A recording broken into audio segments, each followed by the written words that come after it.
안녕하세요, 여러분. 아내는 남편에게 복종하고 자녀는 부모에게 순종하라. 이런 문장 들으면 솔직히 어떤 생각 드세요? 뭔가 좀 낡고 억압적이다 이런 느낌 아니신가요? 그런데 오늘 우리가 살펴볼 내용은요. 이 오래된 텍스트가 사실은 우리 관계를 완전히 뒤집어 놓을 새로운 질서를 이야기하고 있다는 정말 놀라운 해석에 대한 겁니다. 바로 이 질문이 오늘의 핵심인데요. 관계에 대한 여러 규칙들, 이게 과연 우리를 통제하기 위한 감옥일까요? 아니면 우리가 몰랐던 완전히 다른 현실로 우리를 이끌어주는 문일까요? 오늘 이야기는 바로 이 양극단의 생각 사이에서 출발합니다. 자, 이 설교의 모든 주장을 꿰뚫는 단 하나의 핵심 개념이 있습니다. 바로 새로운 질서라는 건데요. 이게 과연 무엇을 의미하는지 지금부터 같이 한번 파헤쳐 보겠습니다. 그 열쇠는 바로 이 두 단어, 주 안에서입니다. 설교는 이 구절이 반복될 때마다 마치 잠깐, 기존의 생각은 일단 멈춰 라고 말하는 신호등 같다고 설명해요. 이건 우리가 아는 세상의 규칙을 넘어서 전혀 다른 운영체제, 다른 시스템 안으로 들어오라는 초대장 같은 거죠. 그렇다면 이 새로운 질서라는 게 대체 뭘까요? 설교에서는 이게 그냥 몇 가지 도덕 규칙을 더하는 게 아니라고 말해요. 아예 삶의 기본 설정값 자체를 바꾸는 거라고 하죠. 그러니까 힘과 계급이 지배하는 세상의 논리가 아니라 전혀 다른 원리가 작동하는 새로운 현실로 들어가는 겁니다. 이 꽃비 비유를 한번 보세요. 언뜻 보면 꽃비는 통제나 구속의 상징 같잖아요. 하지만 설교는 바로 이 꽃비가 소를 위함에서 지키고 푸른 초장으로 이끄는 생명의 도구라고 말합니다. 즉, 이 새로운 질서가 우리를 올가매는 게 아니라 오히려 진정한 자유와 생명으로 안내하는 길이라는 역설적인 이야기죠.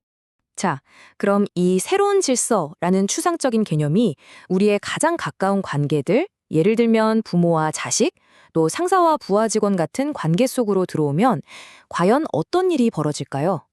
기존의 모든 권력 구조가 어떻게 뿌리부터 흔들리는지 지금부터 살펴보겠습니다.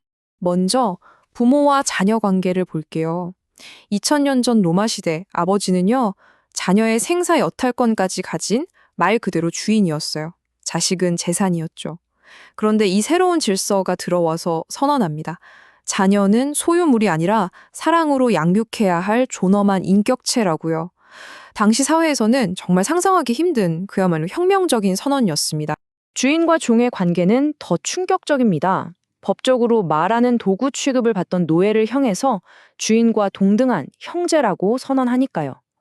이건 당시 로마 제국을 떠받치던 가장 근본적인 사회 질서에 정면으로 도전하는 어떻게 보면 굉장히 위험한 가르침이었던 거죠. 설교는 이 관계를 구 모양에 비교하는데요. 이게 아주 기가 막힙니다. 피라미드에는 꼭대기와 바닥이 있잖아요. 하지만 구에는 위아래가 없죠. 어느 방향에서 보든 모든 점이 동등합니다. 사회적인 역할은 다를 수 있어도 이 새로운 질서 안에서는 인간의 가치는 모두 동등하고 하나로 연결되어 있다는 걸 이보다 더 잘 보여줄 수는 없을 겁니다. 여기서 진짜 중요한 점이 있어요.